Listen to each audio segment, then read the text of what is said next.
ડભોઈ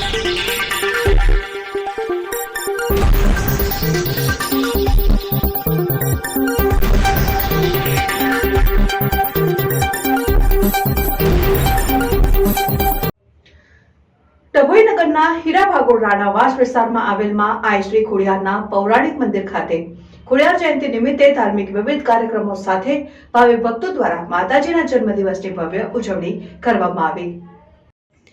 ડભોઈ નગરના હીરા ભાગોળ રાણાવાસ વિસ્તારમાં આઈ શ્રી ખોડિયારનું પૌરાણિક મંદિર આવેલું છે। આ મંદિર ખાતે માતાજીના જન્મદિન અને પાટોત્સવ નિમિત્તે 3 દિવસીય ધાર્મિક કાર્યક્રમ સાથે માતાજીના જન્મદિનની ઉજવણી કરવામાં આવી। આનંદ ગરબો, ભજન સંધ્યા સહિત માતાજીની મહાઆરતી સહિત વિવિધ ધાર્મિક કાર્યક્રમો યોજાયા। આ પ્રસંગે દર્ભાવતીમાં ધારાસભ્ય શૈલેષભાઈ મહેતા અને હરિધામ સુખડાના સંતો ઉપસ્થિત રહ્યા હતા અને માતાજીની આરતી કરી ધન્યતા અનુભવી હતી। તો આ પ્રસંગે રાણા સમાજના આગેવાનો અને નગરપાલિકા પ્રમુખ બિરેન શાહ, વકીલ અશ્વિન પટેલ, શહેર પ્રમુખ દીક્ષિત દવે સહિત રાજકીય આગેવાનો પણ હાજર હતા। નગરમાં ભવ્ય શોભાયાત્રા માતાજીની નીકળી, જેમાં બેન્ડ અને ડીજેના તાલે યુવાધન ઝૂમી ઉઠ્યા હતા અને આરતી, પૂજન, દર્શન અને આરતીનો મહાપ્રસાદીનો લાભ લઈ માય ભક્તોએ ધન્યતા અનુભવી હતી। રિપોર્ટર મિત માછી, શિનોર સમાચાર ન્યૂઝ, ડભોઈ।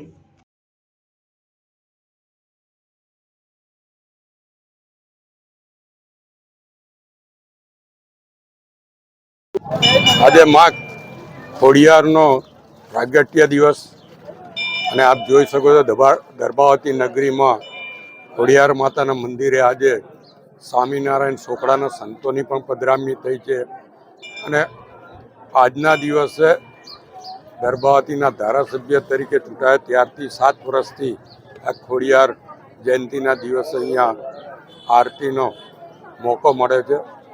માં ખોડિયાર આજના દિવસે તમામ દર્ભાવતી નગર અને તાલુકાના અને સમગ્ર વિધાનસભાના નાગરિકો પર એની કૃપા દ્રષ્ટિ વરસાવે એવી પ્રાર્થના કરું છું અને જે સંકલ્પ અમારા વડાપ્રધાન નરેન્દ્રભાઈ મોદીએ લીધો છે, સંકલ્પ પૂરો થાય, વિકસિત ભારત બને, સ્વચ્છ ભારત બને અને એમાં દર્ભાવતી પણ એક અગત્યનું સ્થાન મેળવે એવી માં ખોડિયારને પ્રાર્થના। જય ખોડિયાર। બોલો ખોડિયાર માત કી જય। આજે તારીખ 5/2/2025 માનો જન્મદિવસ છે। આ જન્મદિવસની ભવ્ય ઉજવણી અમે 1974-75ની સાલથી કરતા આવ્યા છે। તે સમય એવો હતો કે મારો રાણા સમાજ બહુ ગરીબ પરિસ્થિતિમાં હતો। આજે આ જ માની કૃપાથી આજે મારો રાણા સમાજ શું નથી કરી શકતો, એક પ્રશ્ન છે। આજે ધારે એવા પ્રસંગો મારા રાણા સમાજ દ્વારા થઈ રહ્યા છે। અખિલ ભારત રાણા સમાજના તરફથી પણ આજે ગામે ગામ, જિલ્લે જિલ્લે આજે માં ખોડિયારનું ડભોઈનું જે પ્રાચીન મંદિર હતું એ દરેકના દિલ દિમાગમાં વસેલું છે। નજીકમાં જ હીરા ભાગોળનો ઐતિહાસિક કિલ્લો છે, જે 700-800 વર્ષથી આ કિલ્લો છે। એટલા જ વર્ષો અમારા માના સ્થાનકને માં ખોડિયાર એટલા વર્ષોથી અહીં સ્થાનકમાં બેઠેલી છે।